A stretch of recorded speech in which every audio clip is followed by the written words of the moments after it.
দেবীবরণ সিরিয়ালের শেষ পর্বের আপডেট নিয়ে চলে এসেছি। চ্যানেলটি সাবস্ক্রাইব করে দেখতে থাকুন। আগামী পর্বে আপনারা দেখতে পারবেন বাড়ির সবাই অনিকেতের আসল মাকে রোশনি মনে করে।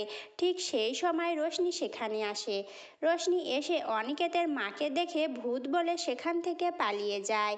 এরপরে অনিকেতের মণিমা পুলিশ নিয়ে এসে তার স্বামীকে পুলিশের হাতে তুলে দেয়। এরপরে সবাই বুঝতে পারে যে তারা যাকে রোশনি ভেবেছিল সে আসলে রোশনি নয়, সে অনিকেতের আসল মা। এরপরে অনিকেত তার মাকে জড়িয়ে ধরে কান্না করতে থাকে।